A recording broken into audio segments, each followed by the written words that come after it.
Dear listeners, today we will continue Poirot's adventure as usual. However, he's caught a cold. Will his little grey cells still function normally? Let's find out. After all, murmured Poirot, it is possible that I shall not die this time. Coming from a convalescent influenza patient, I hailed the remark as showing a beneficial optimism. I myself had been the first sufferer from the disease. Poirot, in his turn, had gone down. He was now sitting up in bed, propped up with pillows. Yes, yes, my little friend continued. Once more shall I be myself again, the great Hercule Poirot, the terror of evildoers. Figure to yourself, mon ami, that I have a little paragraph to myself in society gossip. But yes, here it is. Go it, criminals, all out. Hercule Poirot, and believe me, girls, he's some Hercules.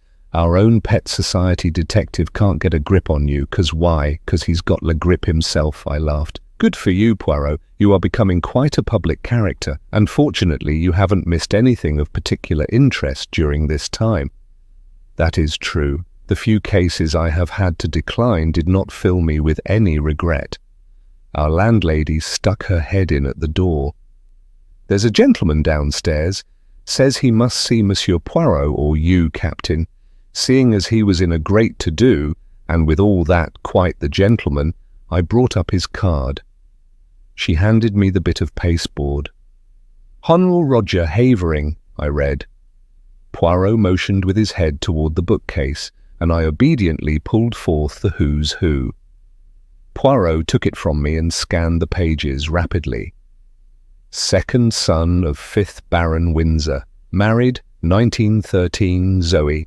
Fourth daughter of William Crabbe. I said. I rather fancy that's the girl who used to act at the Frivolity, only she called herself Zoe Carisbrooke.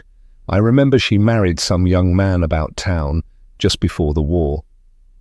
Would it interest you, Hastings, to go down and hear what our visitor's particular trouble is?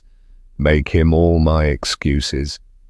Roger Havering was a man of about 40, well set up, and of smart appearance. His face, however, was haggard, and he was evidently labouring under great agitation. Captain Hastings, you are Monsieur Poirot's partner, I understand. It is imperative that he should come with me to Derbyshire today. I'm afraid that's impossible, I replied. Poirot is ill in bed.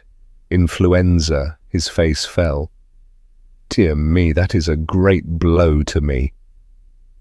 The matter on which you want to consult him is serious. My God, yes. My uncle, the best friend I have in the world, was foully murdered last night. Here in London? No, in Derbyshire. I was in town and received a telegram from my wife this morning. Immediately upon its receipt, I determined to come round and beg Monsieur Poirot to undertake the case. If you will excuse me a minute, I said, struck by a sudden idea. I rushed upstairs, and in few brief words acquainted Poirot with the situation. He took any further words out of my mouth. I see.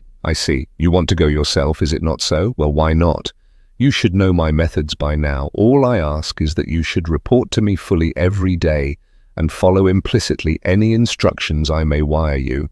To this I willingly agreed, and an hour later I was sitting opposite Mr. Havering in a first-class carriage on the Midland Railway, speeding rapidly away from London.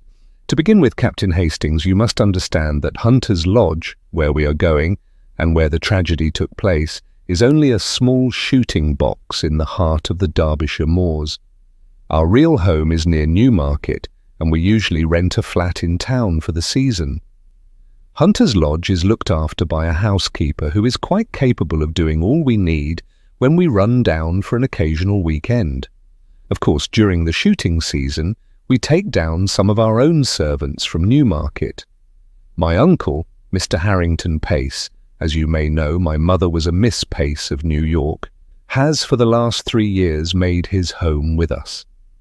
He never got on well with my father or my elder brother, and I suspect that my being somewhat of a prodigal son myself rather increased than diminished his affection toward me.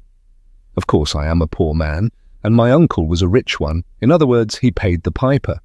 But though exacting in many ways, he was not really hard to get on with, and we all three lived very harmoniously together. 2 days ago, my uncle, rather wearied with some recent gaieties of ours in town, suggested that we should run down to Derbyshire for a day or two. My wife telegraphed to Mrs. Middleton, the housekeeper, and we went down that same afternoon. Yesterday evening I was forced to return to town, but my wife and my uncle remained on. This morning I received this telegram. He handed it over to me and I read, "Come at once. Uncle Harrington murdered last night. Bring good detective if you can, but do come. Zoe." Then as yet you know no details. No, I suppose it will be in the evening papers. Without doubt, the police are in charge. It was about 3 o'clock when we arrived at the little station of Elmer's Dale.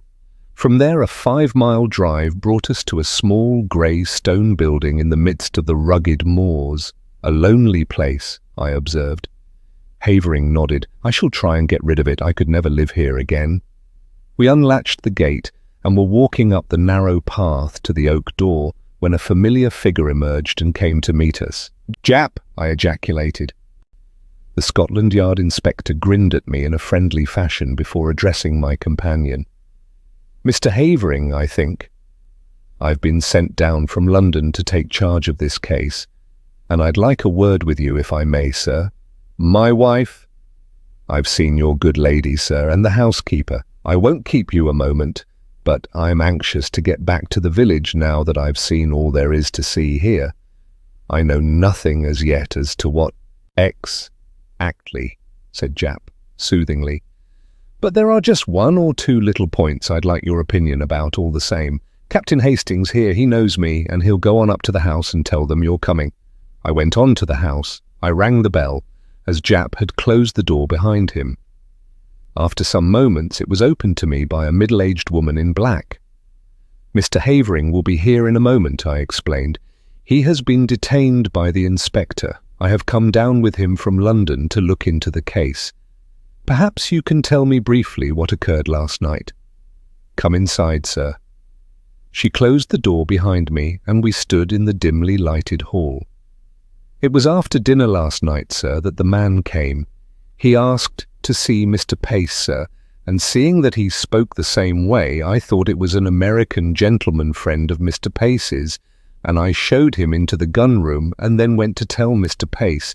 He wouldn't give no name, which of course was a bit odd now I come to think of it.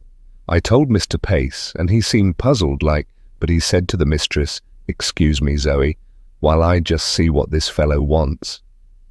He went off to the gun room, and I went back to the kitchen, but after a while I heard loud voices, as if they were quarrelling, and I came out into the hall. At the same time, the mistress, she comes out too, and just then there was a shot, and then a dreadful silence. We both ran to the gun-room door, but it was locked, and we had to go round to the window. It was open, and there inside was Mr. Pace, all shot and bleeding.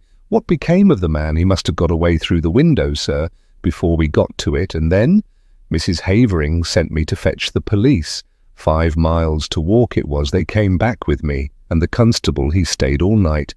And this morning the police gentleman from London arrived." "What was this man like who called to see Mr. Pace?"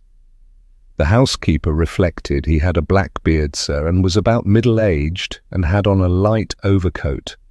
Beyond the fact that he spoke like an American, I didn't notice much about him." "I see. Now, I wonder if I can see Mrs. Havering. She's upstairs, sir. Shall I tell her?" "If you please. Tell her that Mr. Havering is outside with Inspector Jap, and that the gentleman he has brought back with him from London is anxious to speak to her as soon as possible." "Very good, sir."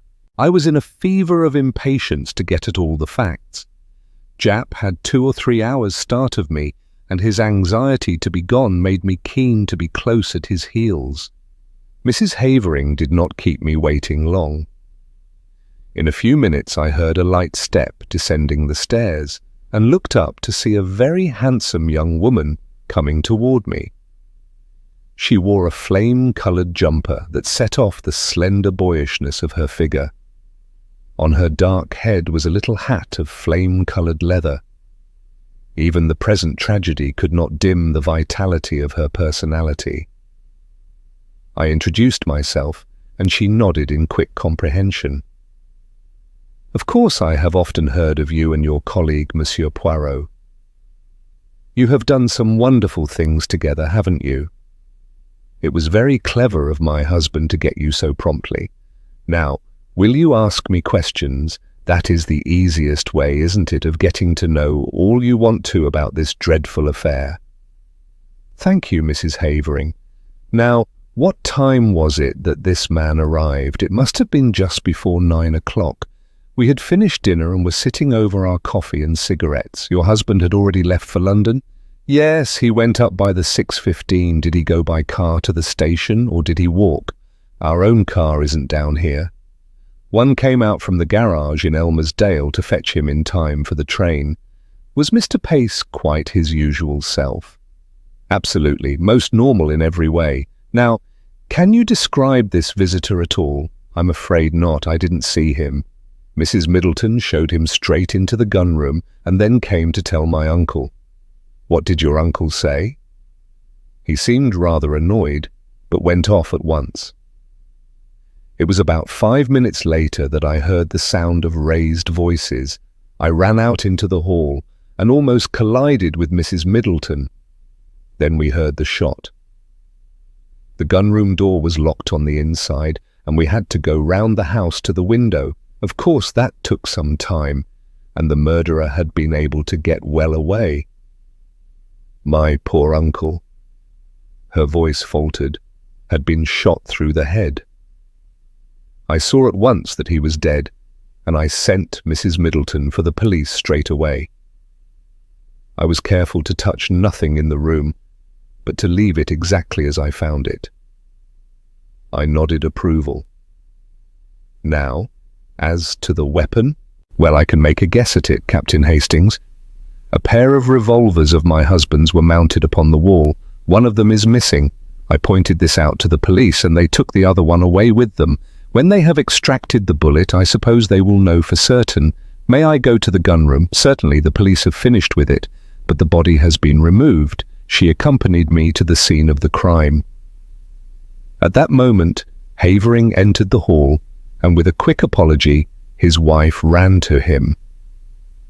I was left to undertake my investigations alone.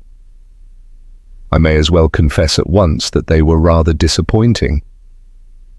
In detective novels, clues abound, but here I could find nothing that struck me as out of the ordinary, except a large blood stain on the carpet where I judged the dead man had fallen. I examined everything with painstaking care and took a couple of pictures of the room with my little camera, which I had brought with me. I also examined the ground outside the window, but it appeared to have been so heavily trampled that I judged it was useless to waste time over it. Now I had seen all that Hunter's Lodge had to show me. I must go back to Elmersdale and get into touch with Jap. Accordingly, I took leave of the Haverings and was driven off in the car that had brought us up from the station. Jap I found at the Matlock Arms, and he took me forthwith to see the body. Harrington Pace was a small, spare, clean-shaven man, typically American in appearance.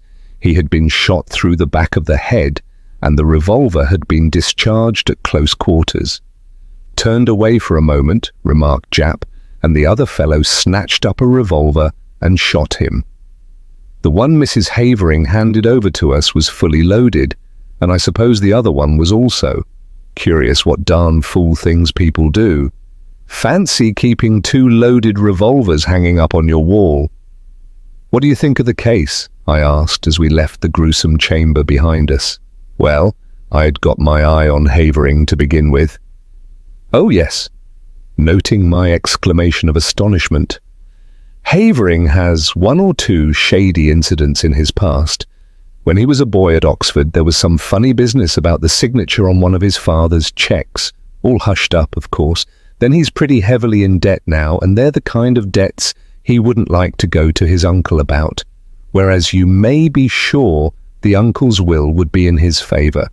Yes, I'd got my eye on him, and that's why I wanted to speak to him before he saw his wife. But their statements dovetail all right, and I've been to the station and there's no doubt whatever that he left by the 6:15. That gets up to London about 10:30. He went straight to his club, he says, and if that's confirmed all right, why he couldn't have been shooting his uncle here at 9 o'clock in a black beard. Ah, yes, I was going to ask you what you thought about that beard. Jap winked. I think it grew pretty fast. Grew in the 5 miles from Elmersdale to Hunter's Lodge. Americans that I've met are mostly clean-shaven. I questioned the housekeeper first and then her mistress, and their stories agree all right. But I'm sorry Mrs. Havering didn't get a look at the fellow. She's a smart woman, and she might have noticed something that would set us on the track. I sat down and wrote a minute and lengthy account to Poirot. I was able to add various further items of information before I posted the letter. The bullet had been extracted and was proved to have been fired from a revolver identical in size to the one held by the police.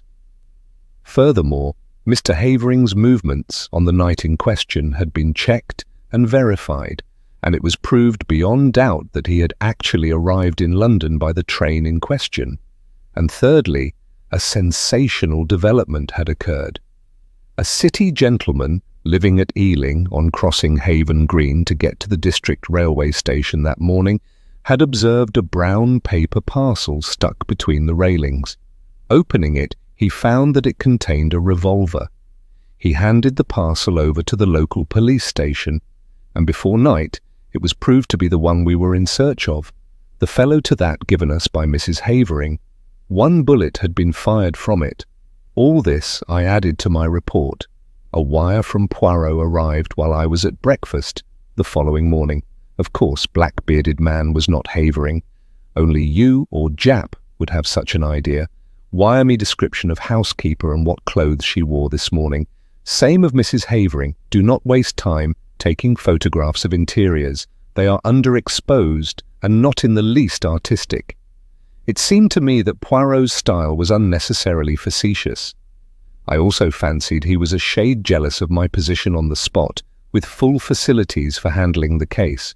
His request for a description of the clothes worn by the 2 women appeared to me to be simply ridiculous, but I complied as well as I, a mere man, was able to.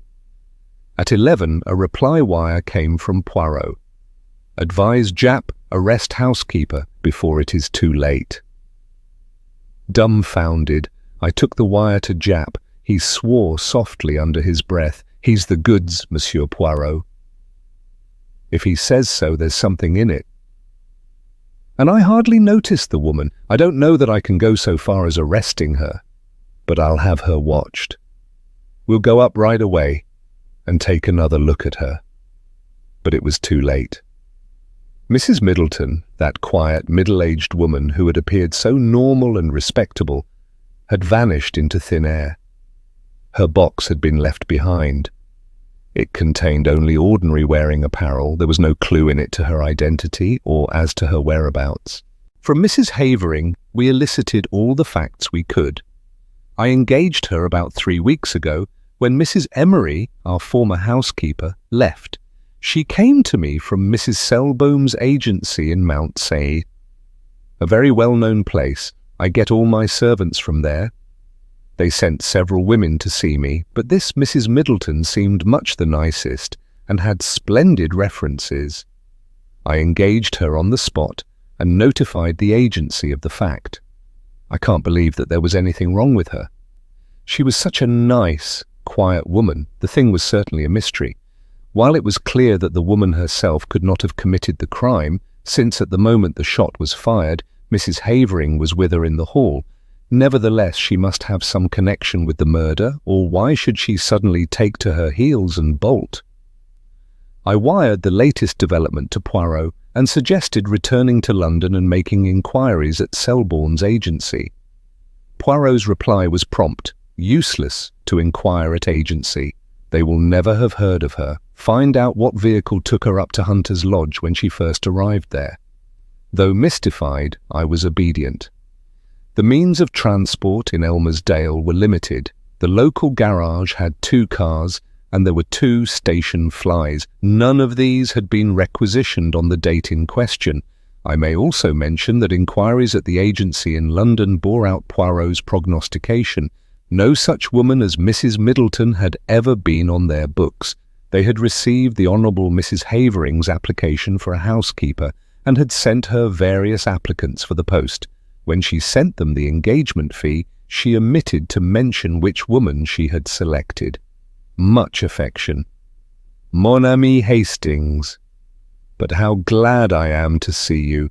Veritably I have for you a great affection, and you have enjoyed yourself. You have run to and fro with the good Jap. You have interrogated and investigated to your heart's content. Poirot, I cried, the thing's a dark mystery. It will never be solved. It is true that we are not likely to cover ourselves with glory over it. No, indeed, it's a hard nut to crack. Oh, as far as that goes, I am very good at cracking the nuts. A veritable squirrel. It is not that which embarrasses me. I know well enough who killed Mr. Harrington Pace. You know? How did you find out?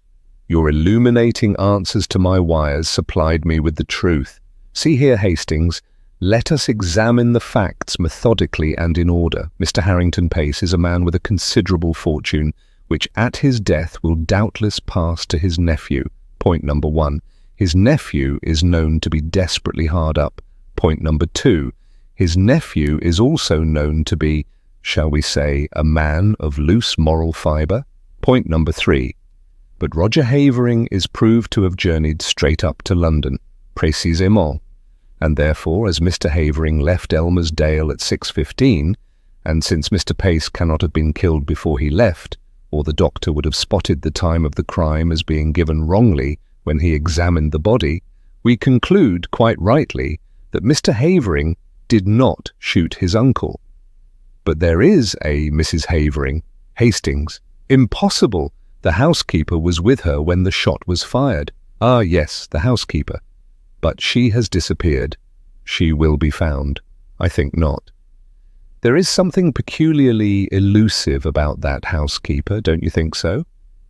It struck me at once. She played her part, I suppose, and then got out in the nick of time. And what was her part? Well, I presume to admit her confederate, the black-bearded man. Oh no, that was not her part. Her part was what you have just mentioned, to provide an alibi for Mrs. Havering at the moment the shot was fired. And no one will ever find her, mon ami, because she does not exist. There's no such person, as your so great Shakespeare says. It was Dickens, I murmured, smiling. But what do you mean, Poirot? I mean that Zoe Havering was an actress before her marriage, that you and Jap only saw the housekeeper in a dark hall, a dim, middle-aged figure in black with a faint, subdued voice, and finally that neither you nor Jap nor the local police whom the housekeeper fetched ever saw Mrs. Middleton and her mistress at one and the same time. It was a child's play for that clever and daring woman.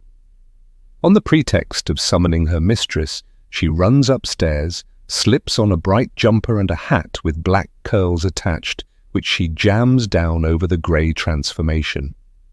A few deft touches and the makeup is removed, a slight dusting of rouge, and the brilliant Zoe Havering comes down with her clear ringing voice. But the revolver that was found at Ealing, Mrs. Havering could not have placed it there. No, that was Roger Havering's job, but it was a mistake on their part. It put me on the right track. A man who has committed a murder with a revolver which he found on the spot would fling it away at once. He would not carry it up to London with him. No, the motive was clear. The criminals wished to focus the interest of the police on a spot far removed from Derbyshire. They were anxious to get the police away as soon as possible from the vicinity of Hunter's Lodge. Of course, the revolver found at Ealing was not the one with which Mr. Pace was shot. Roger Havering discharged one shot from it, brought it up to London, went straight to his club to establish his alibi, then went quickly out to Ealing by the district railway, a matter of about 20 minutes only, placed the parcel where it was found, and so back to town. That charming creature, his wife, quietly shoots Mr. Pace after dinner. You remember he was shot from behind. Another significant point that she reloads the revolver and puts it back in its place, and then starts off with her desperate little comedy. It's incredible, I murmured, fascinated. And yet, it is true. Bien sûr, my friend, it is true. But to bring that precious pair to justice, that is another matter. Well, Japp must do what he can. I have written him fully, but I very much fear, Hastings, that we shall be obliged to leave them to fate, or le bon Dieu, whichever you prefer. The wicked flourish like a green bay tree, I reminded him. But at a price, Hastings, always at a price, croyez-moi. Poirot's forebodings were confirmed. Japp, though convinced of the truth of his theory, was unable to get together the necessary evidence to ensure a conviction. Mr. Pace's huge fortune passed into the hands of his murderers.